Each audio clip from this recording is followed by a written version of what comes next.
অনেকেই দেখেন এমপিও শিটে হাইফেন আবার কমা বা আক্ষরিক অমিল আছে। হ্যাঁ, এমপিও শিটের সাথে এনআইডির অথবা ব্যাংক হিসাবের নাম আংশিক ভুল আছে। আংশিক ভুল বলতে বোঝাচ্ছে এখানে যে কোনো অ্যালফাবেট হয়তো বা অনেক সময় ডাবল পড়ে যায়, অনেক সময় একটা কম হয়, সেটাই বলা হচ্ছে এখানে। কিন্তু জন্ম তারিখ অভিন্ন এমন 1,52,220 জন, অর্থাৎ জন্ম তারিখটা কিন্তু আপনাদের ঠিক আছে। হ্যাঁ, তাহলে এই সমস্ত ভুল, যেমন কি বললাম, এনআইডি এবং স্যালারি শিটে আপনাদের এমপিও শিটের নামে ডট হাইফেন কমা বা আক্ষরিক অমিল আছে। হ্যাঁ, অথবা ব্যাংক হিসাবের নামও আংশিক ভুল আছে, কিন্তু জন্ম তারিখটা আপনাদের একই আছে। এরকম আছে 1,52,220 জন। শিক্ষক ও কর্মচারীদের ডিসেম্বর 2024 মাসের এমপিও এর অর্থ ইতিমধ্যে দ্বিতীয় ও তৃতীয় লটে ইএফটিতে প্রেরণ করা হয়েছে। অর্থাৎ দ্বিতীয় লটে এটা আমরা দেখেছি, দ্বিতীয় লটে যাদের নামের বানান ভুল আছে, মানে আমরাই দেখেছি যাদের বানানে কোনো অক্ষর ভুল নেই, অথবা কমা ডট ভুল আছে, তাদের দ্বিতীয় লটে কিন্তু এমপিও স্যালারি ঢুকে গেছে। আর তৃতীয় লটের বিষয়টা হচ্ছে, ওটাও দেখেছি, যদি কোনো আক্ষরিক নামের বানান ভুল থাকে সেই ক্ষেত্রে এমপিও শিটের নাম এবং এনআইডি এর নাম অভিন্ন। এখানেও কিন্তু এনআইডি এর নাম অভিন্ন, কিন্তু জন্ম তারিখ একই, অর্থাৎ জন্ম তারিখটা একই আছে। একই বছরে তবে অভিন্ন নয়, মানে একই বছরে আছে। হ্যাঁ, একই বছরে তবে অভিন্ন নয়, এমন কত 8,238 জন শিক্ষক কর্মচারী ডিসেম্বর 2024 মাসের এমপিও এর অর্থ প্রেরণ কার্যক্রম প্রক্রিয়াধীন। অর্থাৎ এই বিষয়টা হচ্ছে কি, এমপি মানে দ্বিতীয় তৃতীয় লটে তো প্রবেশ করেছে টাকা, কিন্তু স্যালারি আর এমপি শিটের নাম, এবার হচ্ছে নাম। দেখেন শিক্ষক মহোদয়, আপনারা এটা বেশি করে পর্যালোচনা করতে হবে। বিষয়টা হচ্ছে এমপিও শিটের নাম এবং এনআইডি এর নাম অভিন্ন। অভিন্ন বলতে অভিন্ন মানে একই, অর্থাৎ এনআইডি আর এমপি শিটের নাম এক, কিন্তু জন্ম তারিখ একই বছরে, আবার জন্ম তারিখ কিন্তু একই বছরে, তবে অভিন্ন নয়।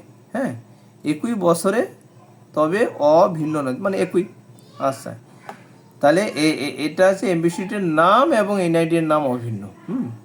অভিন্ন মানে একই, কিন্তু জন্ম তারিখ একই বছরে তবে অভিন্ন নয়, এমন 8,238 জন শিক্ষক কর্মচারী ডিসেম্বর 2024 মাসের এমপিও এর অর্থ প্রেরণ কার্যক্রম প্রক্রিয়াধীন আছে, এবং 8,887 জন শিক্ষক কর্মচারীদের জন্য তথ্য যাচাইয়ের জন্য আইবাস এ প্রেরণ করা হয়েছে। অর্থাৎ 8,887 জন, এটা কিন্তু আপনার চলে যাবে আপনাদের পঞ্চম লটে হিসাবে। হ্যাঁ, চতুর্থ লটে কিন্তু এই যে 8,238 জনের কার্যক্রম প্রক্রিয়াধীন আসছে, মানে বেতন স্যালারি পাঠানোর জন্য আইবাস থেকে অর্থ মন্ত্রণালয়ে প্রেরণ করা হয়েছে।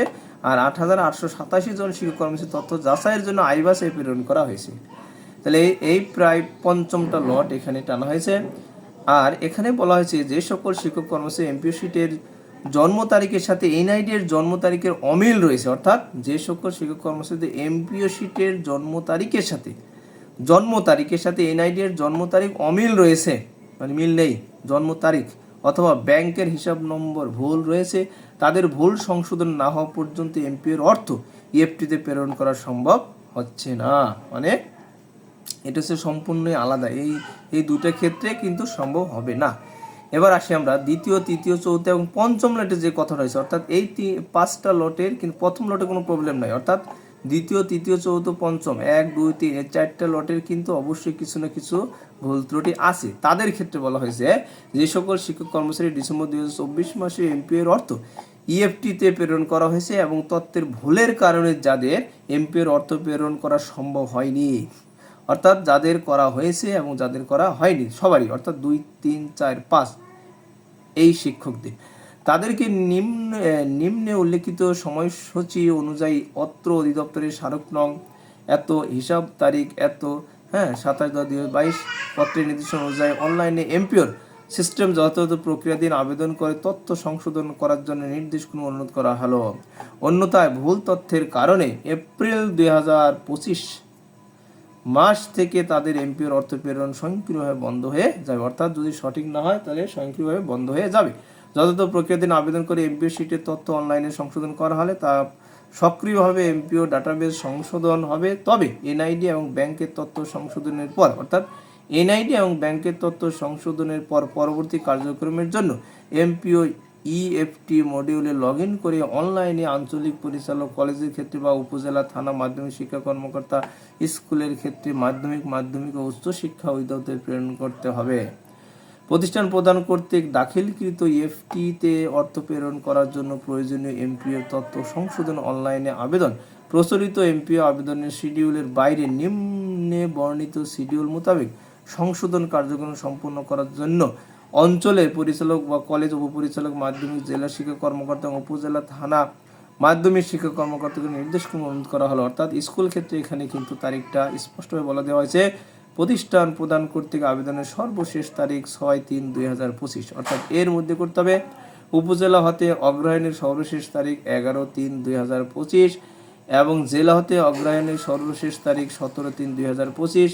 আঞ্চলিক উপপরিচালক হতে অগ্রহায়ণের সর্বশেষ তারিখ 30/3/2025, অর্থাৎ 6, 11, 17, 30। মাউসী অধিদপ্তর সংশ্লিষ্ট শাখা কর্তৃক অনুমোদনের সর্বশেষ তারিখ 7/4/2025। কলেজের ক্ষেত্রে বলা হয়েছে 6/3/2025, 30/3/2025 আঞ্চলিক পরিচালক হাতে, আর মাউসী অধিদপ্তর সংশ্লিষ্ট শাখা কর্তৃক অনুমোদনের সর্বশেষ তারিখ 7/4/2025, অর্থাৎ এই নোটিশ এটা বলা হয়েছে। তো অবশ্যই আপনারা